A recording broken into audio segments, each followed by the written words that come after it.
నమస్తే, welcome to our channel. నేను మీ అనుష. ప్రస్తుతం మనతో పాటు ఉన్నారు crowns aesthetic solutions founder doctor Deepti గారు ఉన్నారు. దీప్తి గారితో మాట్లాడి పూర్తి వివరాలు తెలుసుకుందాం. నమస్తే మేడం. నమస్తే అండి. మేడం, ఈ మధ్య కాలంలో చాలా మందికి ఎర్లీ ఏజ్ లోనే గ్రేయింగ్ ఆఫ్ హెయిర్ అనేది చాలా కనిపిస్తుంది. And even 12 to 15 years kids లో కూడా గ్రేయింగ్ అనేది చాలా కామన్ అయిపోయింది. True. ఎందుకంటారు? రీజన్స్ ఏంటి?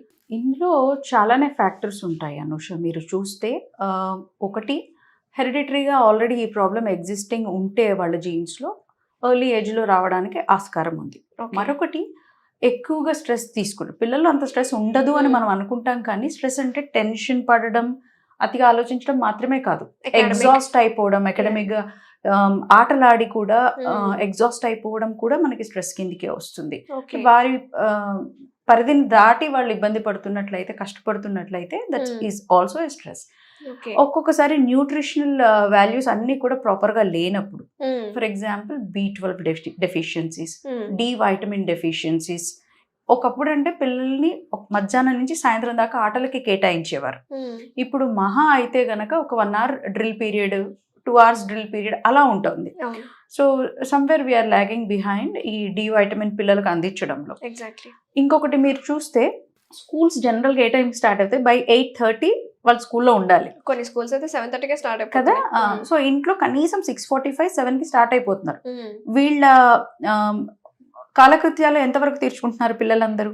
పెద్దవాళ్ళకంటే చలో తెలుసు, వాళ్ళు అన్ని పాటించే ఫ్రెష్ అయ్యి వెళ్తారు. పిల్లలు అలా కాదు, మనం దొరికింది దోపేయడం, ఫుడ్ తినడు, పాలు తాగుతారు పిల్లలు అనేసి కొంతమంది కొట్టి పాలు పోసేసి పంపించడం, బ్రేక్ఫాస్ట్ స్కూల్లో తింటారులే అని వదిలేయడం. వాళ్ళు అక్కడికి వెళ్ళాక ఏం తింటున్నారంటూ కూడా మనకు తెలియదు. సో పిల్లల్లో తెల్ల వెంట్రుకలు రావడానికి ఎర్లీగా స్కూల్కి వెళ్ళడం కూడా ఒక కారణమే.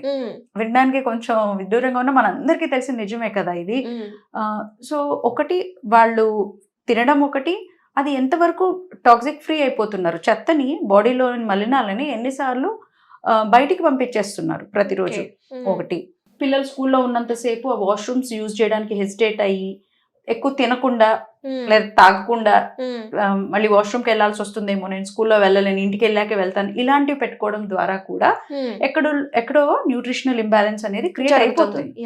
అది వాళ్ళకి ఆ టైం టేబుల్ అలవాటు అయిపోయి తర్వాత వాళ్ళకి ఫ్రీ టైం ఉన్నప్పుడు కూడా ఆ టైం దాకా వాళ్ళకి ఆకలి కాకపోవడము, మలబద్ధకము, ఇవన్నీ కూడా ఉండడము, ఇవన్నీ కూడా వైటమిన్స్, ఎంజైమ్స్, మినరల్స్ బాడీలో తగ్గడానికి ముఖ్య కారణం. సో అయితే మనం తీసుకునే న్యూట్రిషన్ లోనే చాలా ఇంబ్యాలెన్స్ క్రియేట్ అవుతుంది. డెఫినెట్లీ. మిగతా డెఫిషియన్సీస్ ఇలాంటివి అంటారా న్యూట్రిషన్ త్రూయే. హెరిడిటరీని మనం హెరిడిటరీగా వచ్చిందని ఏం చేయలేం. సో ఈ గ్రేయింగ్ అనేది ఏ ఏజ్ వరకు మనం కంట్రోల్ చేసుకోవచ్చు అంటారు? ఒకవేళ హెరిడిటరీ అయితే we can't really help. Okay. But ఈ మధ్య అయితే engage at the middle of 25, 26 early aging. So early aging అనేది ఏ ఏజ్ నుంచి స్టార్ట్ అవుతుంది? ఎప్పటి వరకు మనం కంట్రోల్ చేసుకోగలుగుతాం? మీకు 40 నుంచి స్టార్ట్ అయ్యేది యాక్చువల్ గ్రేయింగ్ అనేది ఎర్లీ ఏజింగ్ కిందికి రాదు. 40 కంటే ముందు మరీ 35లోనే, 39 to 40 is also okay, but 35లో 34లో కూడా గ్రేయింగ్ అవ్వడాన్ని కూడా ఎర్లీ గ్రేయింగ్ అనే అనవచ్చును. సో ఖచ్చితంగా vitamin test, mineral test, hormonal issues ఏమైనా ఉన్నాయో చూసుకోవడము, స్ట్రెస్, స్లీప్, ఈ రెండింటిని సరిగ్గా మేనేజ్ చేస్తున్నామా అనేది చూసుకోవాలి. ఎగ్జాంపుల్ చెప్తానండి. ఇప్పుడు స్లీప్ ఎలా ఉంది మిమ్మల్ని అని అడిగితే అందరూ 8 hours, 10 hours అని చెప్తారు. ఎప్పుడు పడుకుంటున్నారు చెప్పరు. ఫస్ట్ మీరు ఎవరినైనా అడిగి చూడండి, ఎప్పుడు పడుకుంటారు అంటే అప్పుడు స్టార్ట్ అవుతుంది. 12, 1, 2 ఇలా చెప్పడం స్టార్ట్ చేస్తారు. సో రాత్రి పూట నిద్ర లోపించడం కూడా ఒక కారణమే. రాత్రిని చీకటిని వినియోగించి పడుకోనప్పుడు మెలటోనిన్ అనే ఒక పదార్థం మన బాడీలో తగ్గిపోతుంది. తద్వారా స్టెమ్ సెల్సే కాదు, దాని చుట్టూ ఉన్న మెలనోసైట్స్ అంటే కలర్ ఇంపింజ్ చేసే సెల్స్ మెల్లగా స్ట్రింక్ అవుతూ ఉంటాయి.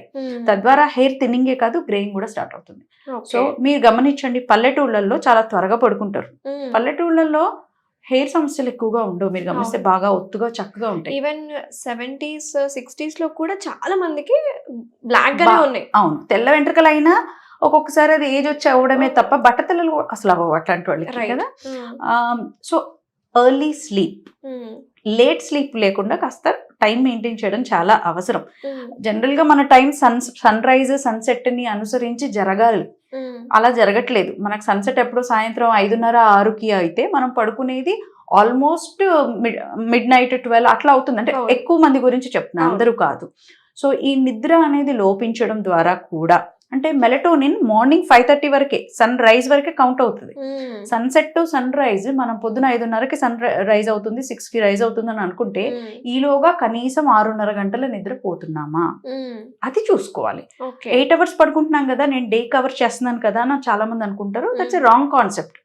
సర్కేడియన్ రిథమ్ సరిగ్గా ఉంటే సరిపోదు, మెలటోనిన్ కూడా ప్రాపర్ గా ఉండాలి. అది నైట్ షిఫ్ట్స్ చేసే వాళ్ళల్లో కూడా ఎర్లీ గ్రేయింగ్ చూడొచ్చు. ఇంకా అదైతే చెప్పనక్కర్లేదు. ఎక్కడో ఫ్యామిలీ హిస్టరీలో ఉందంటే ఈ ట్రిగ్గర్ చాలు. వన్ మోర్ థింగ్ మేడం, చాలా మందికి ఈ మధ్య ఏమవుతుందంటే ఈజీగా అవైలబుల్ ఉండే ఐటమ్స్ తోటి, ఫర్ ఎగ్జాంపుల్ గోరింటాకు కానీ, గుంటగరగరాకు కానీ, భృంగరాజ్ తైలం అని ఇలా ఆయిల్ అప్లికేషన్ చేయడం వల్ల కూడా గ్రే హెయిర్ ని రివర్స్ చేసుకోవచ్చు అని అంటున్నారు. ఇది ఎంతవరకు సాధ్యమవుతుంది, మీరేం చెప్తారు దీని గురించి? మనం ఎక్స్టర్నల్ అప్లికేషన్స్ లైక్ హెన్నా, మీరన్న గుంటగరగరాకు, ఈ మధ్య ఇండిగో ఇవన్నీ వస్తున్నాయి కదా, వీటి గురించి మాట్లాడుకుంటే, ఆయిల్స్ కాకుండా వీటి గురించి మాట్లాడుకుంటే మనం నిజంగా ప్రాక్టికాలిటీ లోపించింది, తెలియంది కాదు ఇప్పుడు నేను చెప్పేది కూడా. మీరు ఇప్పుడు ఇక్కడ డైయో హెన్నానో పెడతారు, పెట్టినప్పుడు ఇదంతా చక్కగా కవర్ అయిపోతుంది. మళ్ళీ నెల రోజుల తర్వాత కొంచెం జుట్టు పెరగగానే ఇక్కడ తెల్ల వెంట్రుకలు మళ్ళీ స్టార్ట్ అవుతాయి కదా, అక్కడ కలర్ ఉండదు కదా. దాని నుంచి మనం ఏం నేర్చుకుంటున్నామంటే, ఈ హెన్నా కానీ ఇవన్నీ కూడా లోపలికి వెళ్ళట్లేదు, బయట నుంచి ఇట్ కెన్ రియలీ మాస్క్, చక్కగా డై చేస్తాయి. They are good dyeing products, but don't estimate that it is a permanent solution. అది పర్మనెంట్ సొల్యూషన్ కాదు, హెయిర్ డై లాగానే, కాకపోతే న్యాచురల్ ప్రోడక్ట్ కనుక టాక్సిన్స్ ని ఎక్కువ ఎక్స్పెక్ట్ చేయలేము, స్కిన్ ఇరిటేషన్స్ లాంటివి ఉండవు కనుక దే ఆర్ రియలీ సేఫ్. మీరు ఇంకా వేరే గుంటగరగరాకు ఇలాంటివి చెప్పినా కూడా ఇక్కడ ఒకటి ఆలోచించాలి. డైస్ అనుకోండి, నేను ఇక్కడ డైస్ ని ప్రమోట్ చేయట్లేదు లేదా వాడచ్చు అని గట్టిగా చెప్పడం కాదు, కానీ గుడ్డిగా దానికి ఒక క్యాలిక్యులేషన్ లేదు కదా, ఎంత కాన్సన్ట్రేషన్. ఇప్పుడు గోరింటాకు ఆకుల్లో కొన్ని రకాలు ఉంటాయి, వెరైటీ ఆఫ్ ప్లాంట్స్ ఉంటాయి, అందులో యాక్చువల్ గా ఏది వాడాలి, మన స్కిన్ కి ఏది ఇరిటేషన్ కలగజేస్తుంది. ఎగ్జాంపుల్, మామూలుగా డాండ్రఫ్ ఉంది కదా అని అలోవెరా పెట్టేస్తుంటారు చాలా మంది. కొంతమందికి దురద వస్తుంది, మీరు ఎప్పుడైనా ట్రై చేస్తారో లేదో నాకు తెలియదు, అలోవెరా స్కిన్ కి తాకినప్పుడు కొంతమందికి దురద వస్తుంది. అలా జరగద్దే, న్యాచురల్ ప్రోడక్ట్ కదా, సేఫ్ అయి ఉండాలి కదా. సో కొంతమందికి హెన్నా వాడినా సరే ఇచ్చింగ్ ఉంటుంది కదా, డ్రైనెస్ వస్తుంది, డాండ్రఫ్ ఎక్కువైంది అంటారు, లేదా న్యాచురల్ గా ఉంది కానీ నాకు ఎక్కడో హెయిర్ అంతా డ్రై అయిపోతుంది, ఫ్రిజీ అయిపోతుంది అంటూ ఉంటారు. సో డైయింగ్ వరకు హెన్నా లేదా మీరు చెప్పినవి ఏవైనా ఎవరికి వాళ్ళు చూసుకోవాల్సిందే, నా స్కిన్ కి ఇది పడుతుందా అని చూసుకొని హోమ్ రెమెడీస్ గా వాడచ్చు.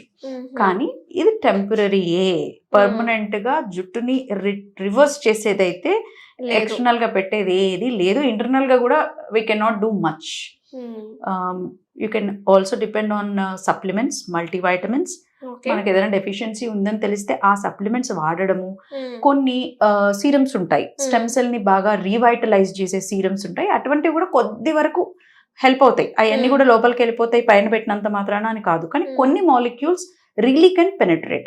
మీరు ఇందాక ఆయిల్స్ అన్నారు, Bhringraj oil, rosemary essential oil, ఇటువంటివి కొన్ని, వీటి మాలిక్యూల్స్ రీసెర్చ్ చాలా సంవత్సరాలు చేశాక చెప్పింది ఏంటంటే, yes they penetrate into the scalp to a little extent, very less extent.